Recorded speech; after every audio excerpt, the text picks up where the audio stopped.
Hello friends, कैसे हो आप सभी। आज मैं आपको ट्रेवल कराने वाला हूं दुनिया के एक ऐसे देश को जिसको भारत की तरह ही 15 अगस्त को आज़ादी मिली है और वहां की करेंसी दुनिया की दूसरे नंबर की सबसे मजबूत करेंसी है।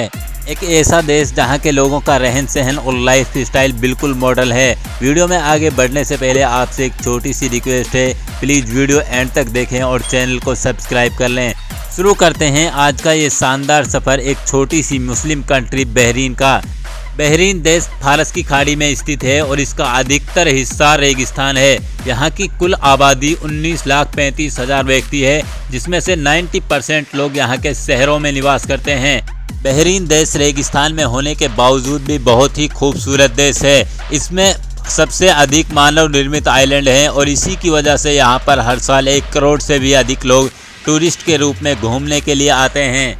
बहरीन देश 1541 में पुर्तगालियों के कब्ज़े में रहा और उसके बाद में अंग्रेज़ के कब्ज़े में रहा, लेकिन लंबे संघर्ष के बाद में 15 अगस्त 1971 को इस देश ने स्वतंत्रता प्राप्त की। स्वतंत्रता के बाद में ईरान ने इसको अपना हिस्सा बताया, लेकिन संयुक्त राष्ट्र संघ ने ईरान के इस दावे को बिल्कुल खारिज कर दिया। बहरीन एक मुस्लिम कंट्री है। इसकी आबादी में 70% मुस्लिम लोग हैं, बाकी 30% में क्रिश्चियन और हिंदू लोग भी इस देश में रहते हैं। बहरीन देश में मस्जिदों के अलावा चर्च और हिंदुओं के मंदिर भी देखने के लिए मिल जाते हैं। इस देश की मुस्लिम आबादी में भी 65% शिया मुस्लिम हैं और बाकी 35% सुन्नी मुस्लिम हैं, लेकिन यहाँ की सत्ता फिर भी सुन्नी मुस्लिमों के ही हाथ में है। दोस्तों, ये देश प्राचीन काल से ही व्यापार का हब रहा है। पूरी दुनिया के व्यापारी यहाँ पर व्यापार करने के लिए आते हैं और यहाँ पर मछलियों का बहुत बड़ा व्यापार किया जाता है। इस देश से कई देशों के लिए मछलियाँ एक्सपोर्ट भी की जाती हैं। दोस्तों, बहरीन ही वो देश है जिसने साल 1972 में सबसे पहले अरब देशों में कच्चे तेल को खोज किया था और कच्चे तेल की खोज करने के बाद में इस देश में मछलियों का व्यापार में थोड़ी कमी आई। बहरीन देश में सभी अधिकार यहाँ के राजा के पास में होता है, वो जो चाहे फैसला ले सकता है।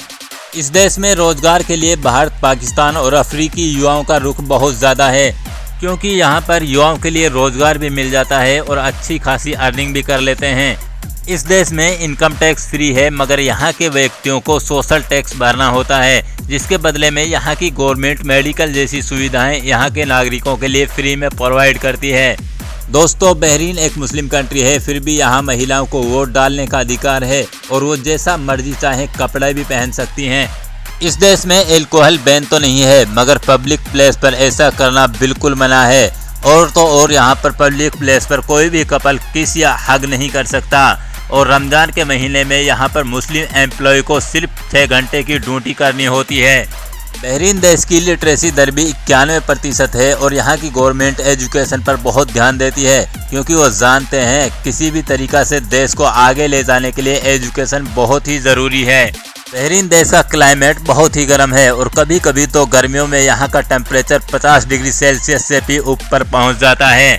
बहरीन देश बिजली उपभोग करने में भी एशिया में पहले नंबर पर और दुनिया में तीसरे नंबर पर आता है। तो दोस्तों, बताइए क्या आप भी बहरीन घूमने के लिए जाना चाहते हो? और ऐसे ही इन्फॉर्मेटिव वीडियो के लिए आप हमारे चैनल को सब्सक्राइब ज़रूर कर लें।